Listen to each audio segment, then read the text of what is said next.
조건 없이 회동 급선회 한 이유가 무엇일까? 이게 좀 궁금해지네요. 영수회담이 날짜가 잡혔다는 분도 굉장히 중요한 뉴스긴 하지만 뭔가 입장을 바꿔서 뭔가 물꼬를 튼 셈이 됐거든요. 지금. 자, 우선 오늘 3차 실무협상 준비회동이 있었어요. 그리고 각각 대통령실과 민주당에서 발표를 합니다. 들어보겠습니다. 의제 합의 여부와 상관없이 신속히 만나겠다는 이재명 당대표의 뜻에 따라 오는 29일 월요일 오후 2시 대통령실에서 차담 회동을 진행하기로 합의하였습니다. 준비 잘해라, 잘 모시도록 해라, 그런 말씀이 있었습니다. 이재명 당대표와 윤석열 대통령은 오는 29일 월요일 오후 2시에 용산 대통령실에서 영수회담을 갖기로 했습니다. 특별한 의제 제한은 두지 않기로 했습니다. 총선 민심이 반영된 의제들에 대해서 가감없이 대통령께 전달하고 방안을 찾도록 할 예정입니다. 자, 화면으로 정리해보죠. 오늘 합의된 내용입니다. 일시가 잡혔죠. 취임 2년 만에 이제 성사된 영수회담, 첫 영수회담이죠. 29일 오후 2시입니다. 대통령실에서 갖기로 했고요. 차담의 형식이에요. 의제 제한이 없이 대합니다. 이게 지금까지 2차까지 협상됐지만 안 됐잖아요. 이 의제 부분이. 민주당에서 요구하는 부분, 그리고 이제 대통령실의 어떤 반응, 이게 뭔가 합의가 안 됐는데 일단 의제 제한 없이 갑니다. 그리고 공개 모두 발언 후 비공개입니다. 비공개 원칙이고 각각 3명씩 배석이다. 이렇게 결정이 됐습니다. 다음 주 월요일이거든요. 송영훈 전 대변인, 의제를 정하지 않은 거예요. 그럼 자유롭게 얘기를 뭔가 꺼내고 듣고 한다는 건데 만남 뒤에, 요 회담 뒤에 어떤 결론이나 공동 입장이 나올 가능성이 있다고 보십니까? 일단 대화를 해봐야죠. 그리고 아마 주말 사이에도 이 부분에 대해서 뭔가 추가로 조율을 하려는 노력들이 있을 수 있을 것 같습니다. 그래서 국민들께 뭔가 그래도 대통령과 제1야당 대표가 영수회담을 통해서 하나라도 합의점을 이루었다라는 선물을 드리려면은 토요일, 일요일 중에도 계속 조율이 있을 수는 있을 것 같아요. 그런데 꼭 합의문이 나오지 않더라도 저는 이 대화가 시작되는 것만으로도 큰 의미가 있다고 생각을 합니다. 그러니까 이번 영수회담은 대화의 완성이 아니에요. 2년 만에 대화를 복원하면서 그 복원의 출발점이 되는 대화의 시작이기 때문에 어떤 합의문 자체에 너무 연연할 필요는 없다. 그러나 하나라도 합의가 되면은 국민들께서 또 다음 영수회담을 통해서도 여야 간의 협치가 아무래도 기대를 갖게 되죠. 그렇습니다. 합의가 딱 나오게 되면. 하나라도 하면 좋을 것이고요. 그러나 솥술밥에 배부르냐라는 말이 있듯이 너무 그렇게 또 욕심을 부릴 필요도 없다라는 생각이 그럼 듭니다. 영수회담이 29일 열리고 나서 그 위에 또 추가로 열릴 가능성이 있다고 보십니까? 그날 이제 대화의 양상을 한번 봐야겠죠. 그런데 이 대화를 통해서 대통령도 그 득점하는 부분이 있고 이재명 대표로서도 분명히 정치적인 이득을 얻는 것이 있기 때문에 아마도 특별한 사정이 없으면 다음에 또 영수회담이 열릴 수 있을 것이다. 저는 그렇게 봅니다. 분명하게 얻는 지점이 있어요. 그러니까 대통령은 야당과의 대화를 복원하고 어떤 협치의 면모를 보여준다는 것이 가시적인 효과가 있고요. 이재명 대표도 국정의 파트너로서 인정받는 면이 있지 않습니까? 그러면은 계속 이제 다른 야당 대표와 원어브 댐으로 묶이는 것보다는 영수회담을 다음에도 또 할 만한 유인은 있다. 저는 그렇게 봅니다. 사실 어제도 접촉이 됐지만 별다른 성과가 안 나왔거든요. 합의가 안 된 거죠. 그리고 오늘 오전까지만 해도 이게 어떻게 되는 거지, 이 결정이 주말 넘기는 거 했는데 오전에 이재명 대표가 입장을 내죠. 그러면서 뭔가 빠르게 진행이 됐거든요. 그 목소리, 관련된 목소리도 있습니다. 들어보시죠. 오랜만에 하는 영수회담이라 의제도 좀 정리하고 미리 사전 조율도 해야 되는데 그거조차도 좀 녹록지가 않은 것 같습니다. 그래서 다 접어두고 먼저 윤석열 대통령을 만나도록 하겠습니다. 신속하게 만날 일정을 잡도록 하겠습니다. 제가 사실은 이 영수회담을 위한 메신저 역할을 했거든요. 얼마 전에 이재명 대표의 척헌 중에 척헌이라고 할 수 있는 분이 영수회담에 관한 뜻을 좀 전달해 달라고 저한테 부탁을 했습니다. 1차 회담에 온갖 의제를 다 포함시키자 그러죠. 이것은 어떤 미끼를 던져서 대통령을 끌어내가지고 함정에 빠뜨리는 격이 되지 않을까 싶어요. 심평 변호사께서는 좀 귀를 분명히 잡긴 하는데 뭐 저런 얘기까지인데 아무튼 그렇고요. 김준욱 전 대변인. 이재명 대표가 사실은 전격적으로 의제 관련된 부분의 입장을 바꾼 거예요. 그동안 민주당에서는 몇 가지 뭐 내용을 직접 공개했지만 뭐 정치가 다 알려졌거든요. 몇 가지 의제에 대해서 대통령실 협상에서 이런 거는 이미 다 결론을 좀 내고 가야 된다 이런 거였는데 그게 안 됐거든요. 합의가. 근데 오늘 전격적으로 의제 이런 거 다 접어두고 만납시다라고 했습니다. 입장을 바꾼 이유가 뭘까요? 글쎄요, 뭐 이제 지금 이재명 대표 입장에서 오늘 보면 상당히 큰 결단을 한 겁니다. 그동안 윤석열 대통령과의 대화를 꾸준하게 요구해 왔는데 예. 그 부분에 있어서 윤석열 대통령이 한 번도 받아준 적은 없습니다. 그랬는데 이번에 이제 윤석열 대통령이 총선에서 참패하고 나서 예. 이 격앙되어 있는 민심을 수습하는 차원에서 그런 어떤 해결책 차원에서 이재명 대표와의 만남을 전격적으로 또 제안한 거 그렇습니다. 아닙니까? 그런데 이제 이재명 대표 입장에서 보면 사실은 어떤 성과를 내기 위해서는 사전에 의제를 좀 조율하고 만나는 것이 가장 성과를 내기 쉬운 방법입니다. 그렇죠. 거의 마무리가 된 상태에서 최종적으로 마지막 얘기를 하게 되면 어떤 결론이 나오고 성과가 있겠죠. 합의된 바가 있겠고. 그럼에도 불구하고 대통령실에서는 아무런 조건 없이 일단 만나자. 우리 지금 만나 일단 아무것도 없이 만나라고만 얘기했던 것이거든요. 그래서 이런 상태에서는 사실은 어떤 그 국민들이 기대하는 성과를 내기는 상당히 어려움이 있겠다라는 생각을 했지만 그럼에도 불구하고 국민들께서 지금 영수회담을 어쨌든 이루어지길 바라고 계시고 이렇게 해서 무산이 되면 안 된다. 어떤 예. 이 국정의 동력을 조금이라도 만들어 가야 되는 부분이 필요하지 않겠느냐. 라고 이제 생각들을 하고 계시기 때문에 예. 이재명 대표 입장에서도 그렇다면 일단 내가 모든 걸 다 접겠다. 그리고 일단 만나서 총선에서 나왔던 이 민심 이거를 확실하게 전달하겠다. 그리고 뭐 그 과정에서 대통령께서도 일정한 양보를 하고 예. 본인이 또 변화하고 소통하고 협치하는 모습을 보이겠다고 하니 예. 일단은 뭐 기대감을 가지고 가 보는 거겠죠. 근데 저는 뭐 큰 기대를 하기는 사실은 지금은 어려운 상황이 아닐까라는 생각은 듭니다. 왜냐하면 대통령께서 어느 정도 뭔가를 내놓으실 예. 그 본인도 이 지금 민생을 어떻게 가져가겠다 또는 앞으로 국정 운영 방향을 이렇게 바꾸겠다라는 구체적인 말씀을 하실 수 있는 상황이어야 될 텐데 예. 아마 지금 그런 부분들은 안 보이거든요. 그래서 이번에 어떤 그런 타협점들이 나오지 않는다면 국민들께서는 대통령이 변화하겠다고 말은 했지만 예. 실제 변화의 의지는 읽히지 않는구나라고 이해할 수도 있기 때문에 대통령께서도 상당한 부담감을 좀 가지셔야 될 것 같습니다. 일단 오늘 오전에 이재명 대표가 약간 선회한 달라진 입장을 내고 빠르게 협상이 이루어지면서 바로 일정이 잡혔습니다. 자, 그러면은 사실은 제1야당의 대표로서 영수회담을 한다는 거 어떠한 뭐랄까요? 어떠한 계획, 어떤 구상을 갖고 임할 거 아닙니까? 화면을 좀 보겠습니다. 이재명 대표로서는 어떤 득실이 있을 거예요. 이 영수회담에 대해서. 일단 의지에 대한 조건 없이 회동을 하게 됐어요.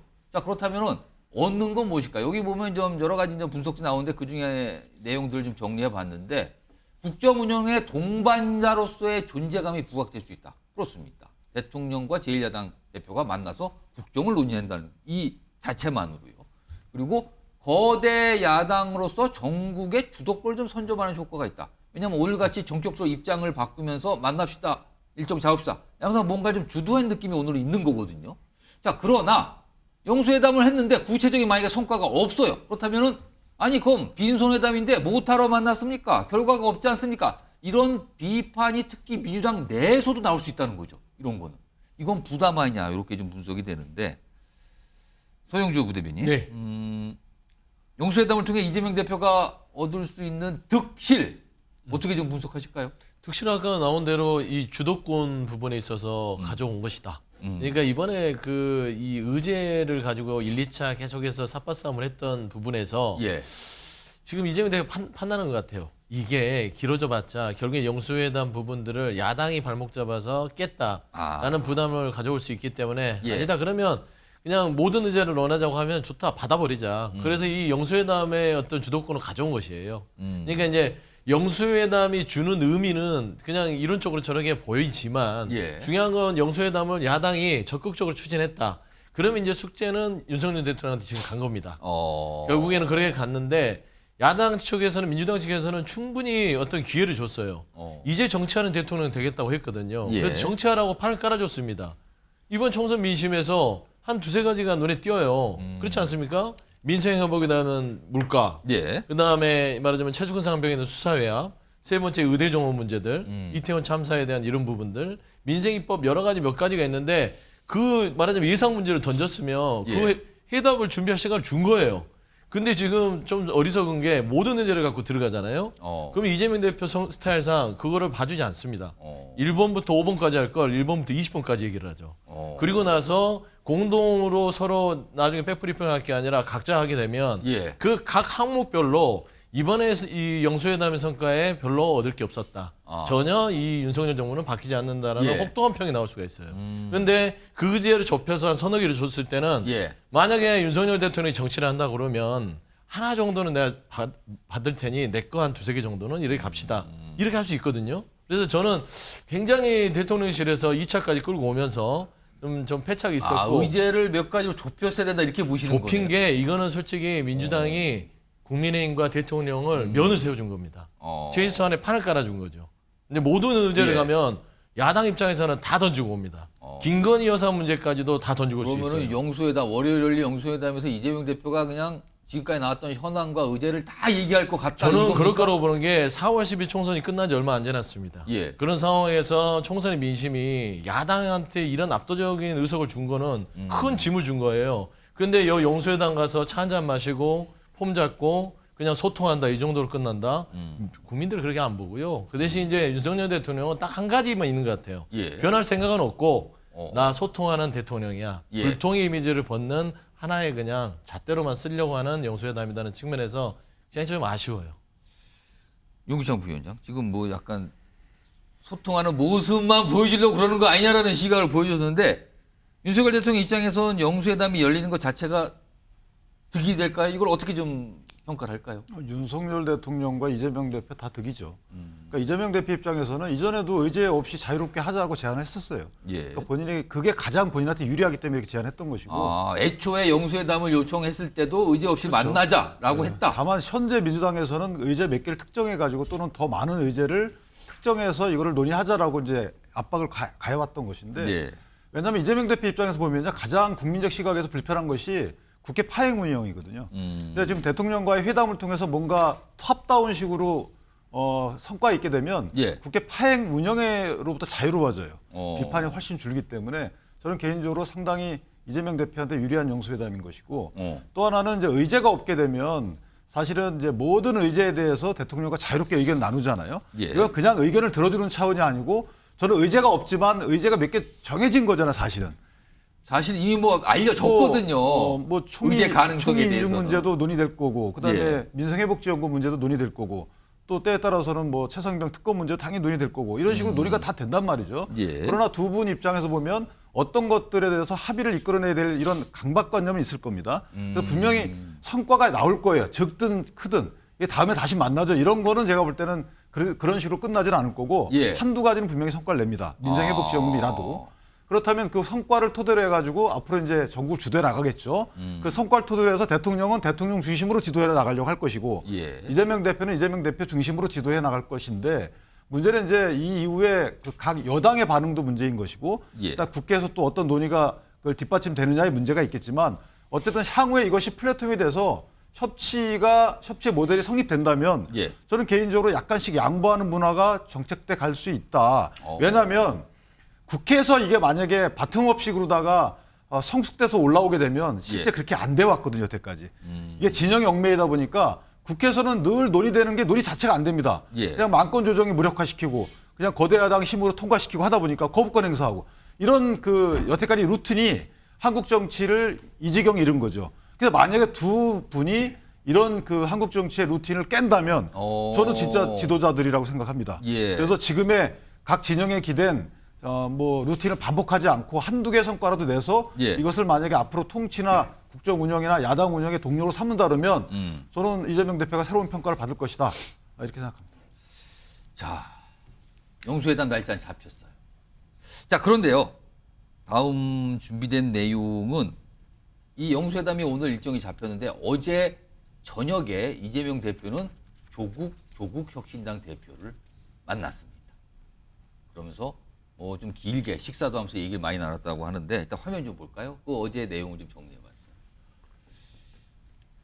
두 대표가 악수하는 사진만 인물만 딱 따왔는데요. 가운데 좀 불구스름한 글씨로 보이죠? 고량주를 한 병씩 마셨다 그래요. 독주를. 그렇다면 저녁을 하는데 반주치고는 굉장히 이른바 세게 마신 거거든요. 어제 술을. 그러면서 뭔가 공동법안과 정책 추진, 특정 의제 없더라도 상시 회동하자 이런 얘기를 나눴다고 알려지고 있어요. 다음 하나 더 보죠. 구체적으로 어떤 얘기들이 있었는지를. 끝나고 나서 이 2시간 30분 동안 비공개 만찬을 했는데 끝나고 나서 이제 설명이 잠깐 서면으로 나왔어요. 그래서 이재명 대표는 조국 대표를 향해서 우리 사회의 개혁에 선도적 역할을 해달라 이렇게 당부를 했다고 그러고요. 조국 대표는 이재명 대표에게 민주당이 수권 정당으로서 책임과 역할을 다해주길 바란다 이런 얘기를 했다고 짧게만 소개가 됐어요. 짧게만. 근데 2시간 30분 동안 독주를 가길병씩 먹을 정도로 얘기를 했으면 저것만 얘기한 것 같지는 않거든요. 아무리 봐도요. 근데 아주 핵심만 뽑아서 뭐랄까요? 조금 이렇게 선별해서 공개를 한 것 같거든요. 자, 그럼요. 이와 관련된 어제 이 만찬을 하기 전에 이재명 대표의 모습 그리고 조국 혁신당 관계자의 어떤 설명도 있었습니다. 들어보시죠. 조국 대표가 먼저 연락이 온 게 맞는지. 제가 연락했어요. 선거 후에 제가 연락도 드렸지만 이런저런 얘기들을 좀 나눌 필요가 있어서 제가 저녁 한번 하자고 했습니다. 이번 선거도 같이 사실은 역할을 나눠서 치렀기 때문에 앞으로 전국 상황에 대해서도 서로 교감할 것이 좀 있어서 같이 한번 대화를 해볼 필요가 있습니다.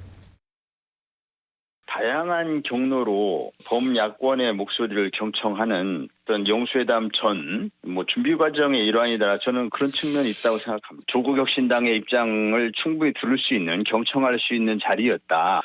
범야권 연석회의 즉 이제 민주당을 포함한 7개 야당이 연속해서 회의를 할 것이냐, 회의할 필요가 있겠느냐, 그런 형식을 굳이 가질 필요가 있겠냐. 이제 굳이 그럴 필요 없지 않을까. 송영훈 전 대변인.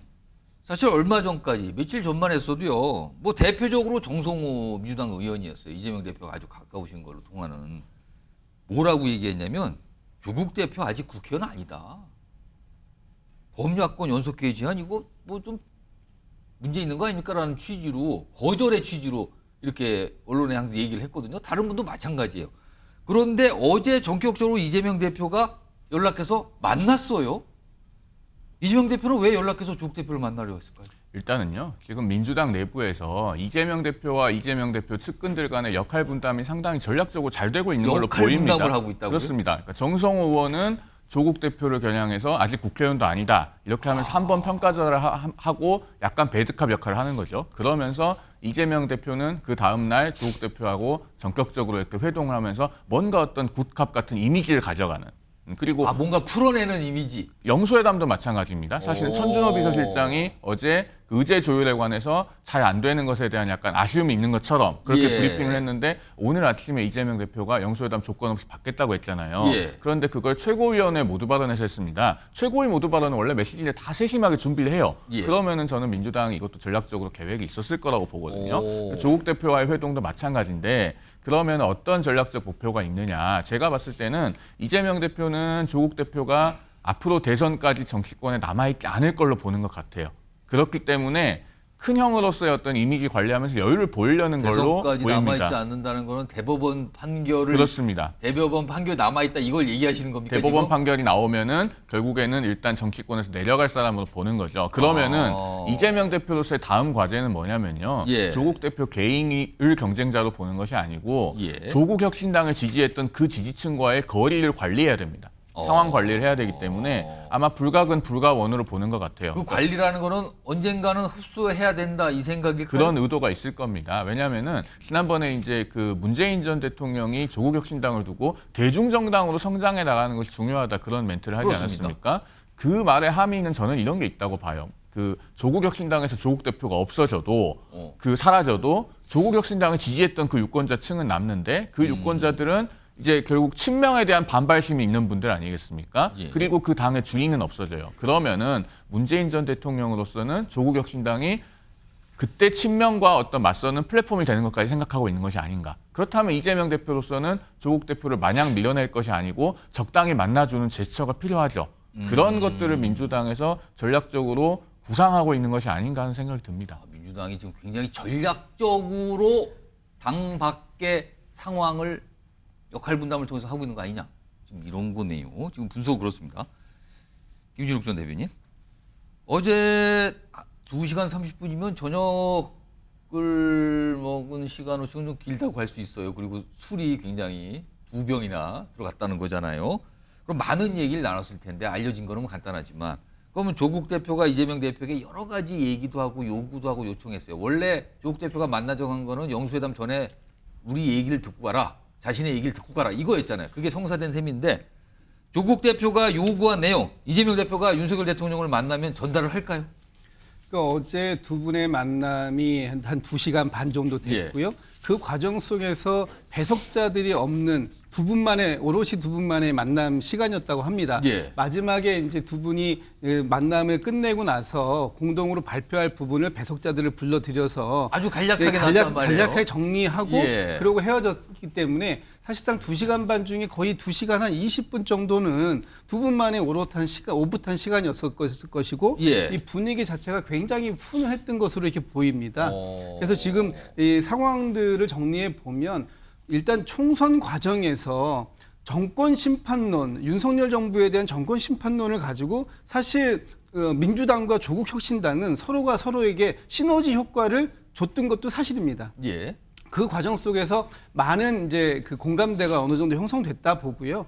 이번에 윤석열 대통령을 만나는 과정 속에서 사실 조국 대표를 먼저 만나지 않더라도 이미 조국 혁신당에서 그동안 총선 기간 동안에 그 정권 심판론을 같이 얘기하면서 많은 말씀을 주셨던 걸 사실 민주당이 다 이해하고 또 동의하는 부분이 있었던 주장한 거죠. 바는 이미 알고 있다. 알고 있고 동의도 많이 됐죠. 그 부분에 대해서 같이 그 윤석열 정부가 지금 옳은 방향으로 가는데 양쪽에서 협력적 관계를 가져가야 되겠다라는 얘기도 이미 나왔던 상황이고요. 그래서 아마 그런 상황들은 사실 어제의 자리가 아니었더라도 아마 같이 민주당에서 얘기하는 내용들의 상당수는 조국 혁신당에서 주장했던 내용과 뭐 일맥상통하는 부분이 이미 다 있을 알고 것이다. 있었는데 무슨 얘기를 할지 무슨 요구를 할지 알고 있었는데 왜 만난 걸까요? 그러니까 어제의 만남은 사실은 뭐 지금 송영훈 전 대변인께서 굉장히 높게 전략적이다고 평가를 해주셨는데 그런 부분도 일부 있겠습니다만 또 한 측면에서는 조국 혁신당에서 이렇게 주장을 했어요. 이재명 대표는 175석의 대표가 아니라 범야권 192석에 가까운 여기에 큰 그 마청격으로 대표를 맡아갈 것이다. 근데 이런 만남을 통해서 어쨌든 윤석열 대통령을 만나는데 단지 민주당의 입장뿐만 아니라 이 지금 22대 국회를 형성하고 있는 범야권 전체의 목소리다라는 것을 실어줄 수 있는 힘을 실어줄 수 있는 그런 측면도 있었기 때문에 아마 이재명 대표가 전격적으로 그 제안을 하셨고 그 부분에 대해서 또 오늘 아침에도 이재명 대표가 아무 의제 없이 내가 다 그냥 일단 만나겠다라고 제안까지 이어진 것이다 이렇게 보이고요.